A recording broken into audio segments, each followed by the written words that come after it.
भगवान शंकर के ज्योतिर्लिंग पशुपतिनाथ के क्षेत्र में दिन की शुरुआत इस्कॉन मंदिर से कर रहे हैं। यह इस्कॉन मंदिर बूढ़ा नीलकंठ के नज़दीक काठमांडू घाटी के सुंदर और शांतिपूर्ण क्षेत्र में शिवपुरी पहाड़ी और पवित्र नदी विष्णुमती के नीचे स्थित है और ये हवाई अड्डे से लगभग 13 किलोमीटर और काठमांडू के शहर मुख्यालय से 15 किलोमीटर दूर है। यह मंदिर अन्य इस्कॉन मंदिरों की तरह ही दैनिक आरती और श्रीमद् भागवत कथा आयोजित करती है। मंदिर परिसर में एक गेस्ट हाउस, एक गौशाला और एक रेस्टोरेंट तथा बगीचा भी यहाँ पर मौजूद है। और आइए, इस बगीचे में वृंदावन की कुछ झांकियाँ उकेरी गई हैं, तो आइए उन झांकियों को आपको दिखाते भी हैं। ये गोवर्धन पहाड़ी की झांकी यहाँ बनाई गई है और यहाँ पर भगवान श्री कृष्ण अपने कनिष्ठिका से गोवर्धन पहाड़ उठाए हुए हैं। और ये देखिए राधा कृष्ण, इस तरह से ये गोवर्धन की पहाड़ी की यहाँ पर बीथिका बनी हुई है। इसी तरह से एक दूसरी घाटी भी यहाँ पर बनाई गई है। और आइए अब हम यहाँ से बौद्ध स्तूप की ओर आगे बढ़ते हैं। बौद्ध स्तूप ये पशुपतिनाथ मंदिर के थोड़ी सी दूर पर है, 200 मीटर पे। तो आइए आपको बौद्ध स्तूप दिखाते हैं। यह बौद्ध स्तूप काफी विशाल क्षेत्र में है और पशुपतिनाथ से मात्र 200 मीटर आगे ये बना हुआ है और सड़क के ठीक किनारे ही है। आप चाहें तो यहाँ तक पैदल आ सकते हैं। और इसके परिक्रमा मार्ग में तमाम इस तरह से चक्र वाले घंटी लगी हुई हैं जो बौद्ध धर्म से संबंधित है।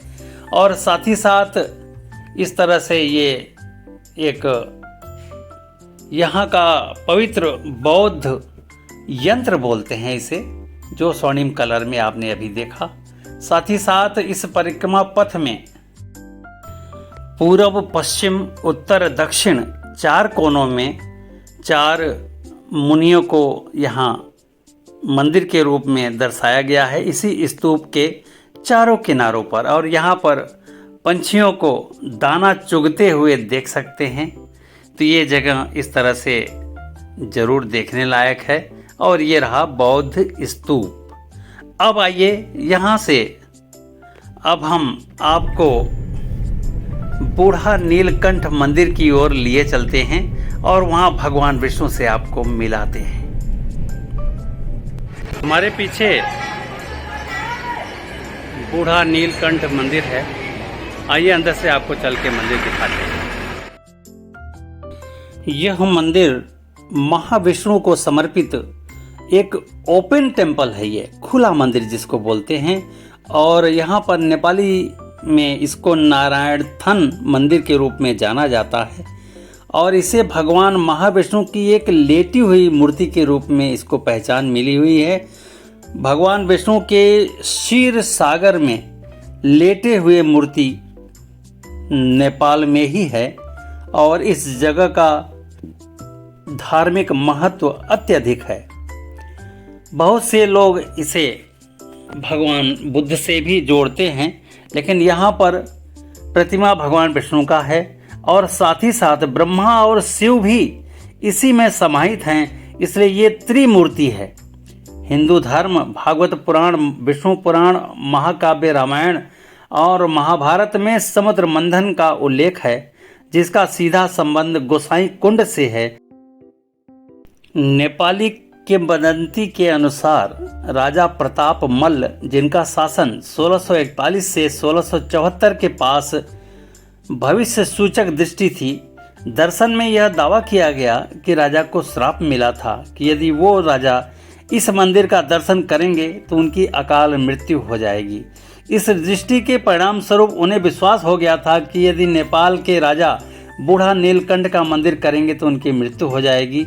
इस डर के कारण आज तक राजा प्रताप मल्ल के किसी भी वंशज ने उस भविष्यवाणी के डर से कभी भी इस मंदिर के दर्शनार्थ वो नहीं आए। लेकिन नेपाल की जनता और नेपाल के लोग और हमारे विश्व पटल के लोगों का इस मंदिर के प्रति विशेष आस्था है। और मूर्ति में, तालाब में ये मूर्ति तैरती हुई नज़र आती है। तो इस तरह से ये अपने आप में एक रहस्य समेटे हुए ये मंदिर है। 1957 में इस मंदिर में वैज्ञानिक कठोरता का एक दावा पुष्ट हुआ और वो दावा भी खंडन करने में यह मूर्ति हमारी सफल रही। इसमें एक चिप से पुष्टि हुआ कि यह सिलिका आधारित पत्थर है और लावा रॉक के समान उल्लेखनीय रूप से कम घनत्व वाला है। एक कहानी के अनुसार एक बार एक किसान और उसकी पत्नी खेत में जुताई कर रहे थे और इस मूर्ति के एक उंगली में चोट लग गई और जमीन से लगातार रक्त बहने लगा। बाद में जमीन से इसी मूर्ति को निकाली गई और निकालने के बाद इसी कुंड में स्थापित कर दिया गया और ये मूर्ति उसी समय से आज भी जल में यह लगातार तैर रही है। और किसी भी पत्थर की मूर्ति को जल में तैरते हुए देखना एक रहस्य की बात है। तो ये है सबसे बड़ा रहस्य, बूढ़ा नीलकंठ हमारे विष्णु भगवान।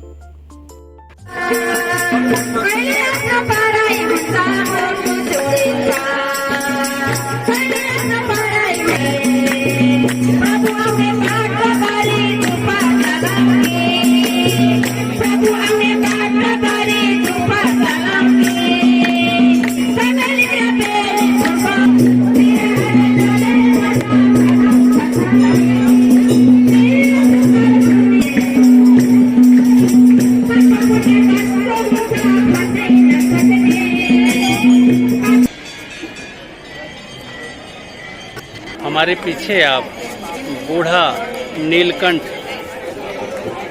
मंदिर का दर्शन देख रहे हैं। यहाँ पर भगवान विष्णु क्षीर सागर में लेटे हुए दर्शाए गए हैं, जिसका दर्शन अभी आपने किया।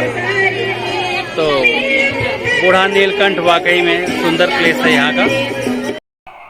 पशुपतिनाथ मंदिर के समीप एक मारवाड़ी भोजनालय है। आइए हम आपको वहाँ लिए चलते हैं और भोजनालय का दृश्य आपको दिखाते हैं और वहाँ की थाली भी हम आपको दिखाते हैं।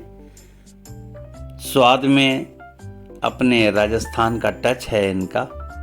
और ये मारवाड़ी भोजनालय पशुपतिनाथ मंदिर के बहुत नज़दीक है और यहाँ स्वीट भी आप पाएंगे और साथ में इनके डिशेस भी अच्छे रहे हैं।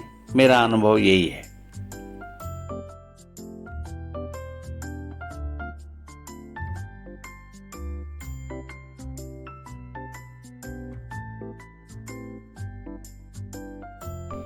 काठमांडू यात्रा में अब आइए नेपाल नरेश के रॉयल पैलेस में आपको लिए चलते हैं।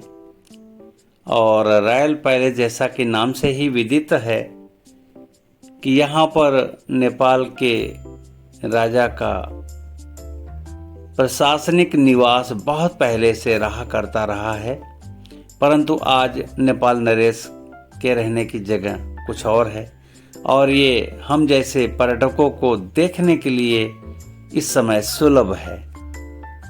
हमारे सामने नेपाल के महाराजा का रॉयल पैलेस है, जिसका एंट्रेंस 500 नेपाली रुपीस है और हम अंदर प्रवेश किए। पैसा वसूल प्लेस है। महल के अंदर के कुछ हमें पिक्चर्स सुलभ हो पाए, तो आज आप लोग अंदर कैमरा तो अलाउ नहीं था, फिर भी चित्र के माध्यम से हम इस महल को दिखाने का व्यवस्था सुनिश्चित करते हैं। हमारे साथ बने रहिए। यहाँ के महाराजा का नाम का अंतिम शब्द वीर विक्रम शाह ये रहा है। ये देखिए, ये श्वेत स्तंभों वाला ये महल की पिछली वीथिका और ये प्रवेश द्वार के बाद ये गलियारा, साथ ही साथ ये कोर्टयार्ड, और यहाँ पर महाराजा बैठा किया करते थे और ये विदेशी मेहमानों के साथ यहाँ मंत्रणा किया करते थे। ये कुछ यहाँ पर डिनर और लंच की व्यवस्था हुआ करती है और ये शयन कक्ष है महाराजा का। तो इस तरह से तमाम बीथिका आप देख पा रहे हैं चित्र के माध्यम से। महल वाकई में बहुत सुंदर है अंदर से, वो सारी सुंदरता चित्र के माध्यम से दिखा पाना संभव नहीं है। और ये वहाँ का कुछ राजकीय चिन्ह है जो ये बीथिका में देखने को मिल रही है। साथ ही साथ इस तरह से महल के सुंदरता का बखान करते हुए अब हम आइए आपको किसी और स्थल की ओर लिए चलते हैं। और काठमांडू का ये स्थल स्वयंभू मंदिर, जो पशुपतिनाथ मुख्यालय से 13 किलोमीटर की दूरी पर है। और यह स्वयंभू मंदिर बौद्ध संप्रदाय से संबंधित है और वहीं पर मंजू श्री, जो दुर्गा की एक रूप हैं, उनकी भी मंदिर हमें देखने को मिला। तो आइए स्वयंभू मंदिर आपको लिए चलते हैं और वहां चल के आपको ज्वाइन करते हैं।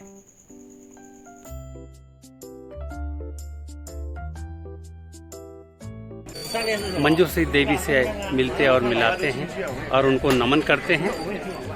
मंजूश्री, यह स्थान जो आप देख पा रहे हैं ये स्वयंभूनाथ महाचैत्यालय का पार्किंग स्थल है और यहीं से एक सीढ़ी लगभग 300 सीढ़ी ऊपर चढ़ने पर मंजूश्री मंदिर आता है। और ऊपर एक बार अगर आप चढ़ गए तो ऊपर फिर स्वयंभूनाथ महाचैत्यालय तक पदयात्रा कर पाएंगे और एक एक मंदिर रास्ते में बने हुए हैं जो आप देख पाएंगे। तो ये धीरे धीरे आप 300 सीढ़ियाँ चढ़ जाइए और चढ़ने के तुरंत बाद ही मंजूश्री का ये मंदिर आएगा जो हम आपको दिखा पा रहे हैं। ये मंजूश्री मंदिर का मुख्य गेट है और ये मंदिर मंजूश्री जो दुर्गा माँ को समर्पित है। ये सामने माँ दुर्गा आपके सामने विराजमान हैं और ये मंजूश्री इनका नाम है यहाँ नेपाल में।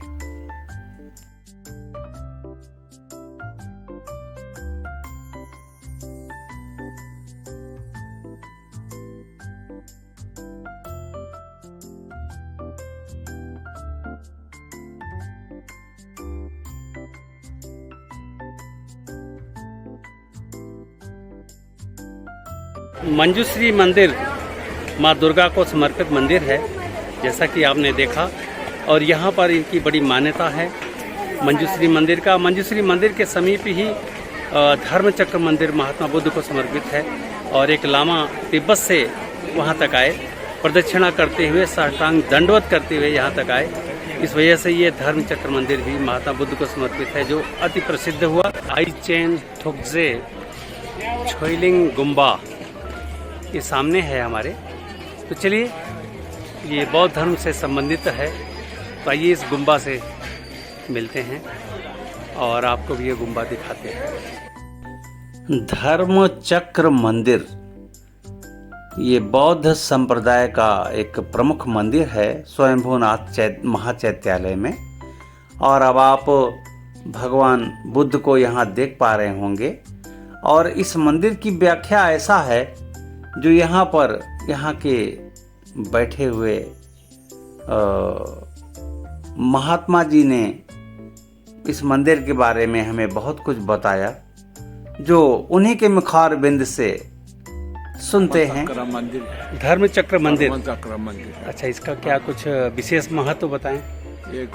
इसको ना ये पहले बहुत अगर तिब्बत से एक लामा हाँ हाँ। ऐसे धन्यवाद करता अरे करता से साष्टांग प्रणाम करते हुए आए। तिब्बत से यहाँ काठमांडू यहाँ तक? पैर तक ऐसे क्या बात है, क्या बात धन्यवाद करता हाँ हाँ, साष्टांग प्रणाम करते हुए। यहाँ से वो धर्म प्रचार करते हैं। यहाँ बैठे से हाँ हाँ यहाँ से हमें उधर बैठे से ना हाँ हाँ। वो सिंहासन अच्छा, ये यहाँ पे बैठे? यहाँ बैठे अच्छा, यहाँ पर वो बैठे? हाँ, अच्छा अच्छा अच्छा अच्छा ऐसे लेते हैं इसको नाम धर्म चक्र बोलते हैं। अच्छा, इसीलिए धर्म चक्र हाँ पड़ा। धर्म चक्र। अच्छा, ये ऊपर में भी कुछ है क्या? ऊपर में ये मंदिर है। धर्म चक्र मंदिर के अहाते में कुछ छोटे छोटे स्तूप भी बने हैं, जिनको हम आपको अभी दिखा पा रहे हैं।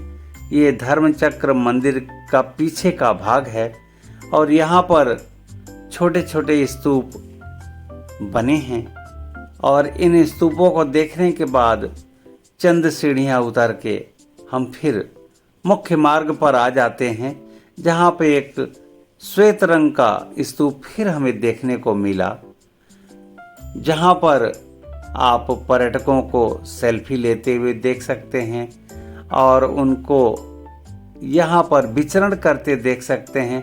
उनका एंजॉयमेंट क्लाइमेक्स पर है यहाँ पे। तो ये स्तूप से नीचे देखना, जंगल को देखना बहुत सुंदर अनुभव है एक तरह। स्वयंभूनाथ महाचैत्यालय बौद्ध धर्म के अनुयायी नेवारी लोगों के दैनिक जीवन में शंभुनाथ का केंद्रीय स्थान है। यह स्थान उनके लिए सबसे पवित्र बौद्ध स्थल है। तिब्बती लोगों तथा तिब्बती बौद्ध धर्म के अनुयायियों के लिए बौद्धनाथ के बाद इस स्थान का महत्व द्वितीय नंबर पर है। विश्व धरोहर की अनुसूची में वर्ल्ड हेरिटेज साइट इसको यूनेस्को ने घोषित किया है और स्वयंभू विश्व के सबसे भव्य बौद्ध स्थलों में से एक है। इसका संबंध काठमांडू घाटी के निर्माण से जोड़ा जाता है।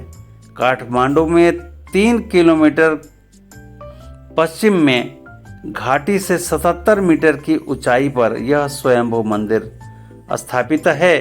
इसके चारों ओर बनी आँखों के बारे में ऐसा माना जाता है कि ये महात्मा बुद्ध की ही हैं, जो चारों दिशाओं में वो बराबर हम सभी को देख रहे हैं। एक एक पग शंभुनाथ महाचैत्यालय की ओर हम आगे बढ़ रहे हैं और रास्ते में हमने देखा कि कुछ श्रद्धालु एक कुंड में बने एक पात्र में सिक्के को अंदर डालने का प्रयास कर रहे हैं। आइए हम आपको दिखाते हैं वो दृश्य। वाकई में बहुत मनोरम दृश्य है और श्रद्धा का विषय है।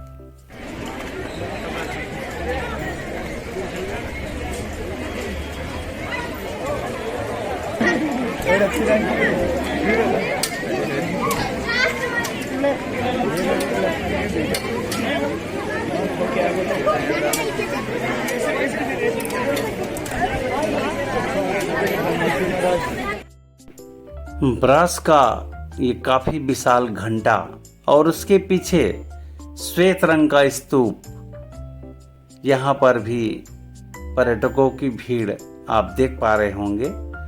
पर्यटक भी हैं, बौद्ध धर्म के अनुयायी भी हैं और श्रद्धालु भी हैं। तो यहाँ आप देख पा रहे होंगे कि ये पदयात्रा जो शंभुनाथ महाचैत्यालय की है, ये पदयात्रा एक तरह से बौद्ध धर्म की पदयात्रा है। देखिए ये बंदर भी प्यासा है और ये पानी के बोतल को लेके और ऊपर चढ़ गया। आइए एक दूसरे बंदर को भी दिखा रहे हैं। लगता है कि यहाँ बंदरों के लिए पानी की दिक्कत है। बोतल तो ले लिया इसने, लेकिन खोल नहीं पा रहा है। दांतों का इस्तेमाल बराबर जारी है और हम सभी देखने में लगे हैं कि क्या यह ढक्कन खोल पाता है।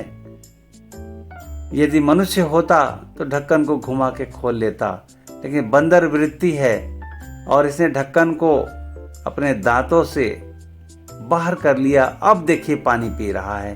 तो प्यासे को पानी पिलाना तो होगा भाई, चाहे बंदर हो या मनुष्य हो। तो ये रहा एक छोटी सी व्याख्या बंदरों की भी। यह बंदर बहुतायत में हैं।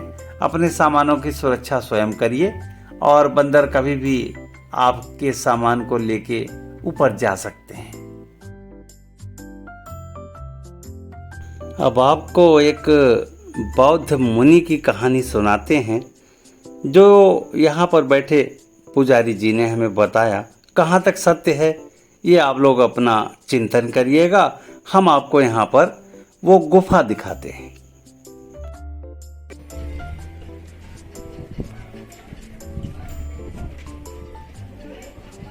गुफा कहाँ पे है? ये सामने गेट है जो दिख रहा है, वो गेट है, इसको बंद किया हुआ है। बता रहे हैं कि 2000 वर्ष हो गया इस गुफा के अंदर और अभी भी वो अंदर तपस्या कर रहे हैं और बाहर अभी तक नहीं आए। क्या नाम है वो उनका तपस्वी का? जमुना गुर्जू। जमुना गुर्जू जो है अंदर ये इसी गुफा के अंदर तपस्या कर रहे हैं। अच्छा, बीच में कभी आए थे कि नहीं? कभी नहीं आए। एक बार गए तो नहीं आए। अच्छा, तो कैसे पता अंदर जीवित हैं? अच्छा, आपने भी नहीं देखा। चलिए भाई ठीक है, लेकिन बाहर नहीं आएगा कभी नहीं, अब नहीं आएगा। आ भी सकता है। जमुना गुर्जू एक महामुनि ही कहेंगे हम उन्हें, जो 2000 वर्ष पहले इस गुफा में प्रवेश कर गए और आज तक बाहर नहीं आए। चलिए अब इस मंदिर से और आगे बढ़ते हैं।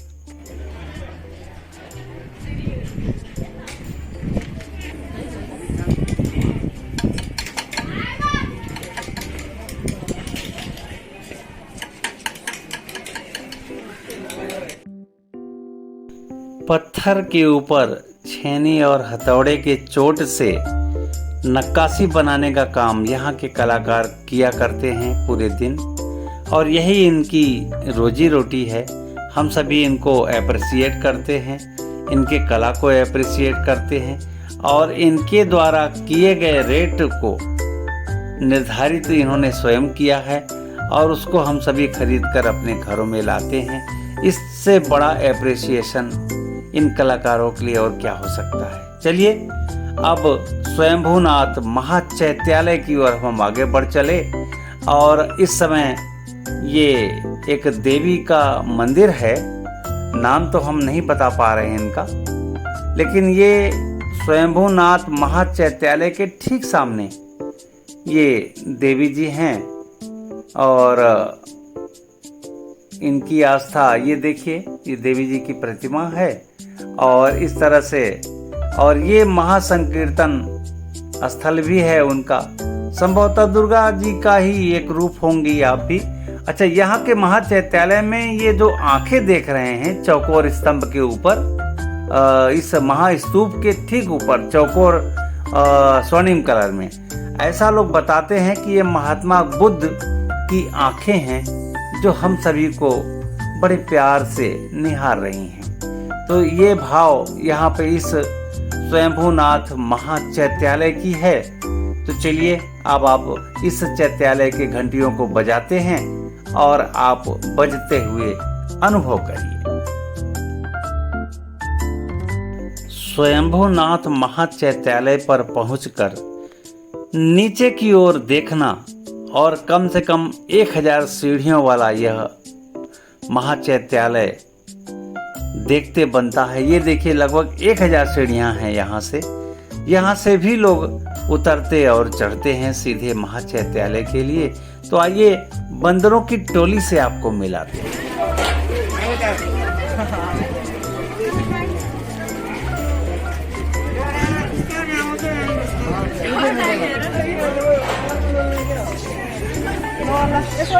यहाँ एक शिलालेख है, इसमें क्या लिखा है कुछ पता नहीं पा रहा हूँ मैं, लेकिन इसकी जानकारी किसी को होगी तो उससे ज़रूर पूछता हूँ।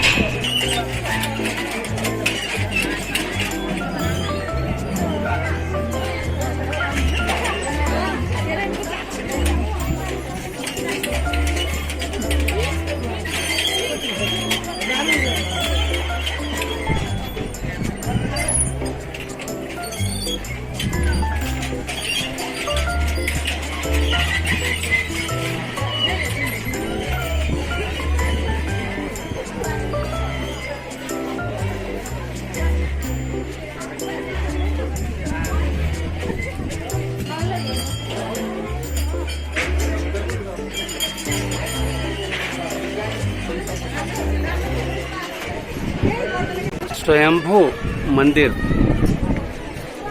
कुछ लोग बताते हैं कि शंकर भगवान का मंदिर है और यहाँ पे आने का पर पता चलता है कि ये बौद्ध से संबंधित मंदिर है। और ये जो मंदिर आप देख रहे हैं इधर, ये कोई तांत्रिक है उनका मंदिर है और ये भी किसी तांत्रिक का मंदिर है, लेकिन यहाँ पे लॉक है। तो इस तरह से ये स्वयंभू मंदिर काठमांडू हम आपको दिखा पा रहे हैं। और चलिए और शेष मंदिरों को भी दिखाने का सुनिश्चित करते हैं। स्वयंभूनाथ महाचैत्यालय की यात्रा काफ़ी देर से हम कर रहे हैं और आप सभी ने हमारा साथ दिया है, इसके लिए बहुत बहुत धन्यवाद। चलिए महाचैत्यालय से अब आपको पशुपतिनाथ जी का दर्शन कराते हैं। भू मंदिर से विदा होते हैं और काठमांडू के किसी और मंदिर में चल के आपको फिर से ज्वाइन करते हैं। ओम नमः शिवाय।